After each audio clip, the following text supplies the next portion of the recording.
Assalamu alaikum and welcome back, dear listeners and viewers. We have now a very, very special guest lined up for you. I'd like to warmly welcome into the studio Sister Youmna ElSayed, Al Jazeera English correspondent, herself from Gaza. She's currently in Cairo, having evacuated with her family. But you will have seen her, I think, on your screens, if not on Al Jazeera, certainly on your TikTok screens, your Instagram screens, etc. She is one of the most compassionate and discerning journalists who have been reporting out of Gaza. And without some of her reports, many of us would not know the reality on the ground. So, welcome to Salam Media, Youmna. And really, we appreciate all that you do and all that you are. Thank you so much for the heartwarming welcome, Aisha. I'm very delighted to be with you today. So, you're saying you have said this before, but I'm going to repeat it. What is happening now in Gaza is the result of a systematic, deliberate, and coordinated genocide towards the people of Gaza. Can you expand on that for us? We've seen it every day on our screens, but we want it directly from you as a Gazan. Well, that's very true, and I've seen this. I've seen this being interpreted by facts since the beginning of this genocide on the Gaza Strip.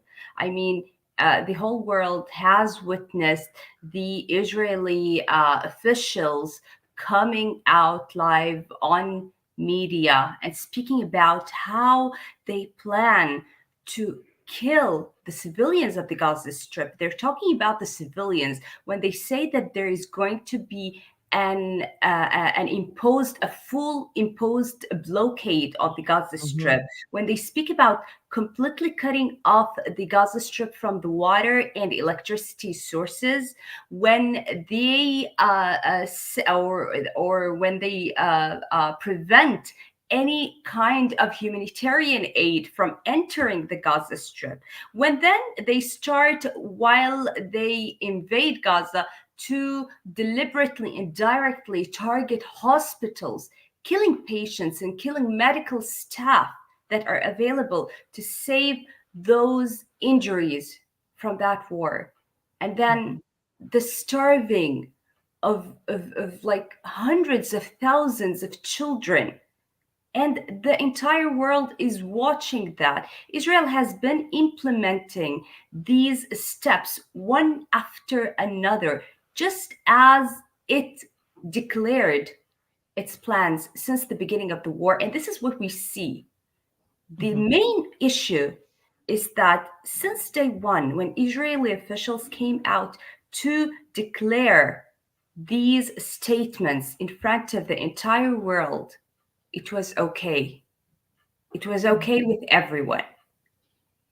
mhm. No one No, said that these statements are in contradiction of international law and humanitarian laws and are not to be even incited. mhm. Yeah, I think, the incitement, the hate speech, the um, rhetoric, not only from Israeli politicians in high office, including the prime minister and the president, but also civilians, people of religious persuasion, leaders of religious persuasion, rabbis who are coming out and openly saying, yes, kill all the children, kill the women, because these are the incubators of future terrorists. The children will grow into future terrorists. This is really hateful hate speech. And on that point, Youmna, you've done some really compassionate but very heartbreaking reporting on children. We've seen this report of yours, with the child, who got off the ambulance and his backpack was bleeding.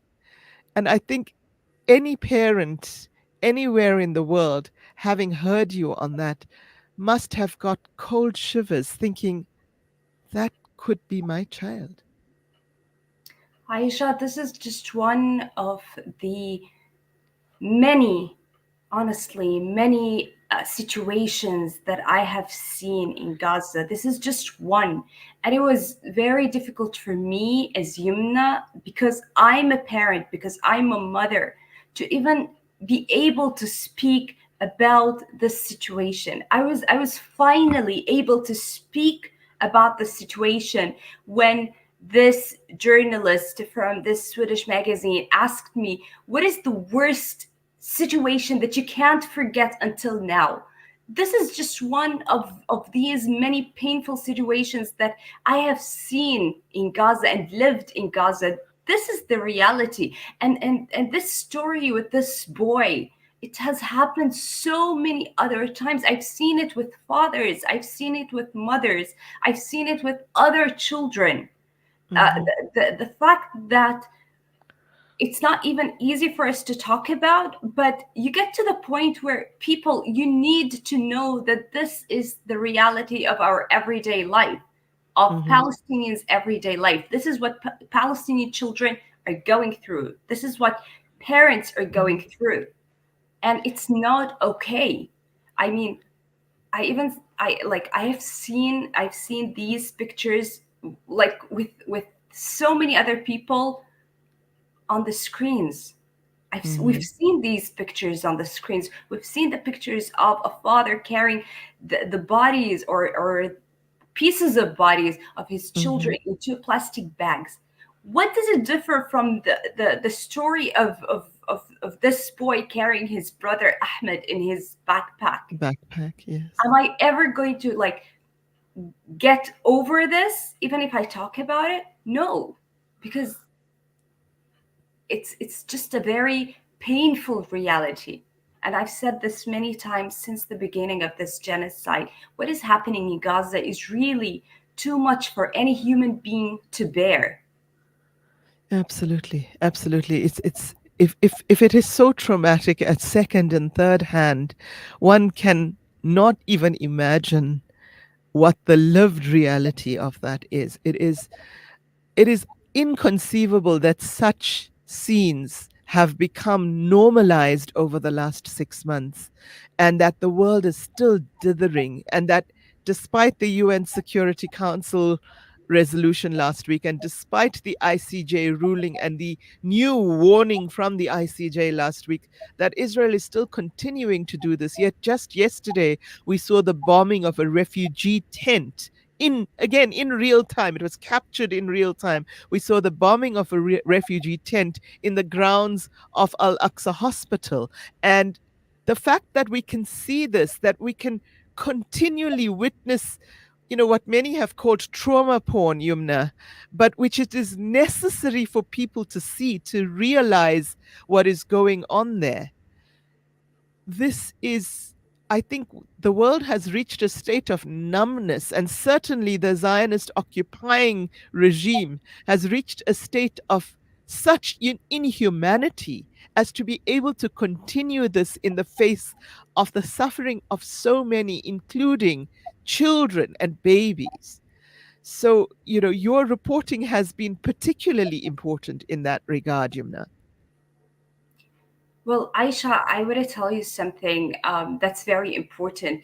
The most thing that Gazans or Palestinians in Gaza have been fearing since the beginning of this genocide, and how it has been unfolding in a very terrifying and devastating way, is that the outside world would actually get used to the images of the killing. They would get used to the images of hearing the numbers of those being killed and injured every day, of the destruction that is happening every day. It's not okay. And we, as Palestinians in Gaza living that reality, it does not get easier on us No, as indeed. days pass. No, it gets harder, it gets worse, because we live the suffering compounded. It just gets compounded more and more and more.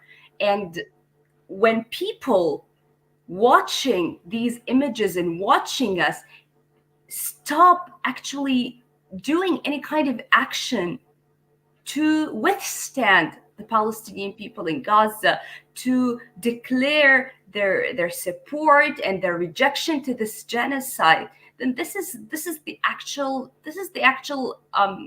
problem. This is the real problem, because that Hmm. means that everyone else has abandoned Gaza.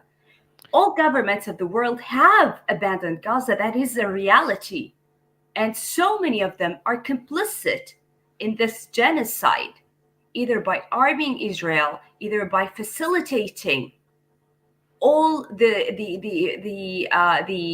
let's say elements of this genocide, or by not helping in entering the humanitarian aid to the Palestinian Hmm. people. But Hmm. we're left with the people's support, these Hmm. people, thousands, going out in the streets in solidarity with what is happening in Gaza, in support of the Palestinian people. This is the only hope that we still have. And we still hope that this would actually change something. I mean, Inshallah, inshallah. Yes, we really hope so too. We have a question from a viewer asking, other than going out in the streets and marching and protesting and trying to boycott, both economically and culturally and academically, what could the way forward be to overcome this genocide? What could be the way forward? That's a question from Malik Amir, who has been viewing our interview, Yumna. well, again, the only action required, or actually to make a difference in this genocide, is the governments to actually to be a political stance, for there to be a political stance. And this political stance or governmental action wouldn't come without the support or the pressure of the people. Yes, we Hmm. ask the world, we ask the governments of other countries to pressure Israel to end this genocide. But for these governments to actually, if they don't believe in doing this on their own, because they can see a genocide unfolding on an entire population, if they can't do this on their own, then it is the turn of the people to pressure their governments to Hmm. get to that point. And this can only happen by the power of the people. If not, Inshallah. then there So isn't any other hope.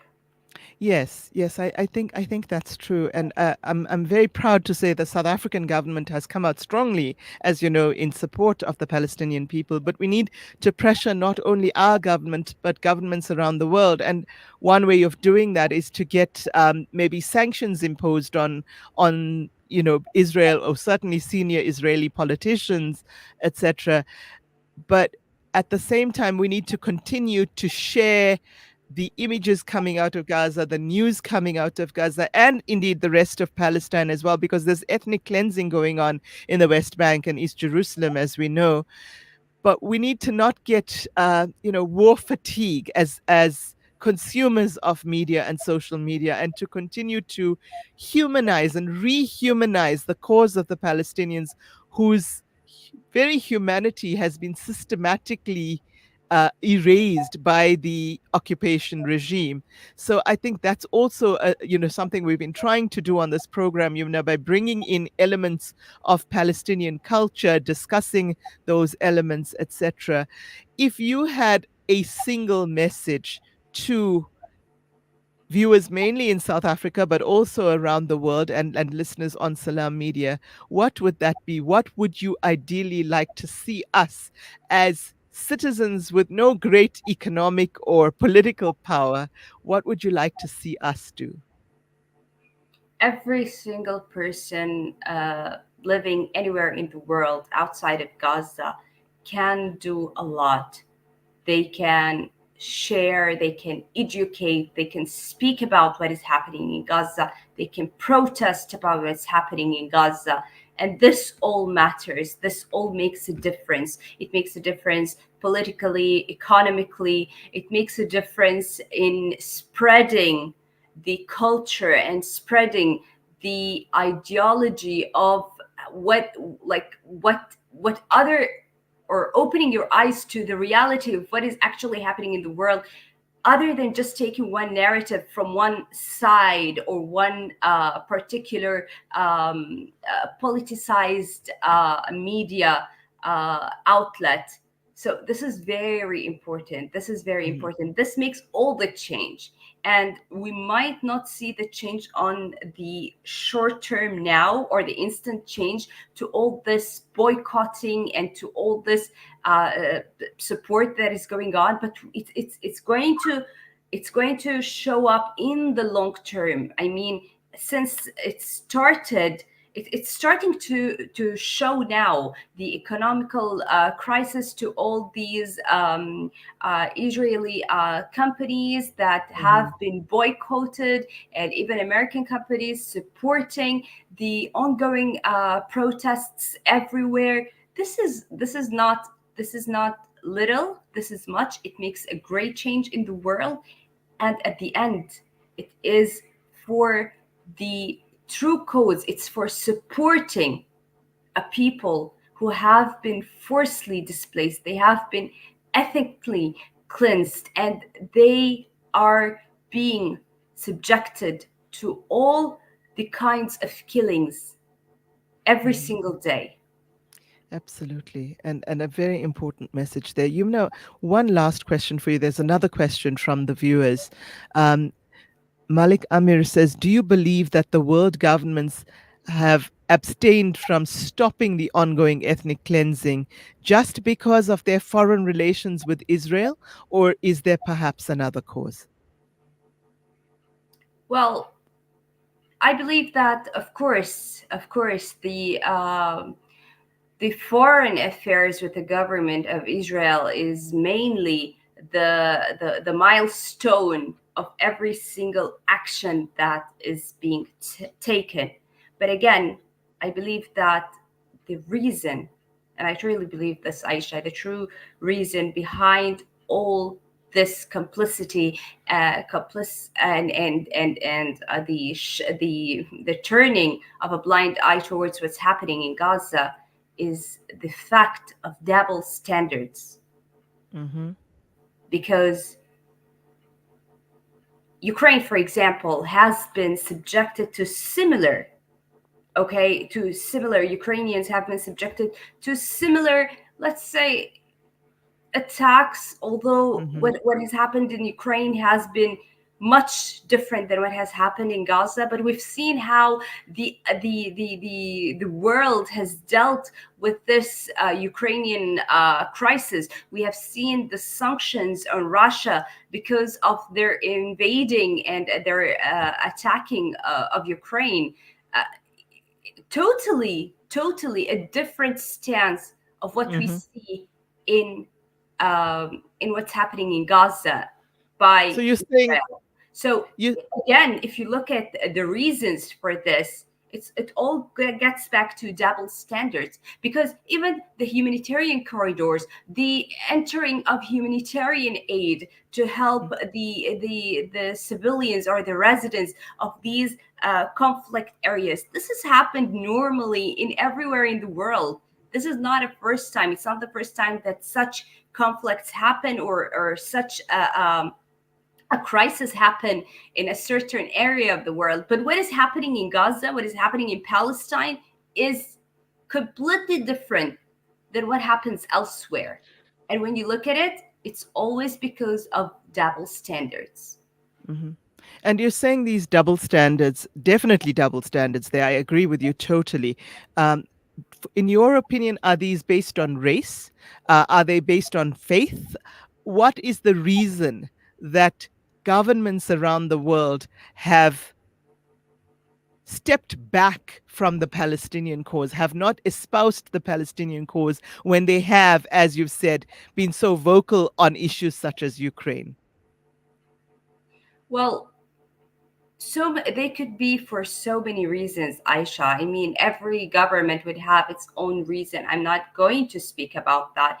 But again, if you look at it, we've seen so many American officials come out and speak about the support of the United States to Israel, despite all the rejections, whether in the administration, whether among the people, whether among experts and officials coming out to speak about the rejection and against this ongoing support and continuous support and arming of Israel. But yet, the American administration continues to support without question Israel in all its actions, while at the Mhm. same time it speaks about humanitarian crisis. It speaks about the protection of civilians. It is arming Mhm. Israel, sending the most powerful weapons to kill the Palestinian people in Gaza and destroy them and destroy their infrastructure. At the same time, is worried about the civilian security. These two do not, they They just don't add up. don't meet, they just don't meet. This is a complete explanation to double standards. On the other hand, when it did support Ukraine and it spoke about the crisis among the Ukrainian population from this war and invasion of Russia to Ukraine, it supported them by sending weapons, by sending humanitarian aid, by helping up and opening humanitarian corridors. This is what happens when your words and actions are are like meet together in one point. Mhm. But When what's they happening align, yes. exactly when they align? But what's happening in Gaza is completely different. And honestly, whether it's because of financial, whether it's because of financial relations, if it's because of race, if it's because of religion, at the end, all these reasons, the reasons could vary, but Mhm. the the final result is the same, whether it's from the Western countries or even Eastern countries. Mhm. Mhm. Yes, and if the imperative for supporting this war on the part of the US, or indeed on the part of the Emirates, or any other country that is supporting this war, if that imperative is financial, if it is religious, if it is racial, I think the real question really must be now, there is a genocide going on. If that is not a red line, what is? And if your motivation is financial or whatever it is, all of those governments that have sat back and allowed this to happen and allowed it to continue now have blood on their hands. Quite literally, have a great deal of Palestinian blood on their hands, and they will have to live with that on their consciences. So, Yumna, we're running out of time. Thank you so much for being with us today. Thank you so much for your, as I said earlier, you're very discerning on the one hand and compassionate reporting on the other. You've been empathetic with your interviewees when we've seen you talk to young children and women and injured people, for example. And we really, really thank you for that and for continuing this cause as you are currently doing from Cairo. And hopefully with your family safely with you. Ramadan Kareem for the rest of the month for you. These are very blessed days, these last days of Ramadan. And I pray that as a Muslim ummah, we are able to make sufficient dua that the situation changes, because we as Muslims know that dua can can cause miracles to happen, inshallah. Thank you so much, Aisha. Thank you. I'm very delighted to have been in your show and to contribute. Yes, I have left Gaza, but I will keep speaking about Gaza. I will keep speaking about the genocide happening in Gaza until we finally see an end to this genocide, and the rest of the people everywhere in the world, please continue speaking about what is happening in Gaza. Do not stop, because if we have been abandoned by other governments, our only hope is in the people, because this is a war and a genocide on the people. It's not a genocide on anyone else. It's a war, a direct war and genocide on the civilians. So we as civilians need other civilians of the world to withstand us. Thank you so much for having me Indeed. today. Indeed. Thank you Ramadan. so much for being with us. Assalamu alaikum wa rahmatullahi wa barakatuh.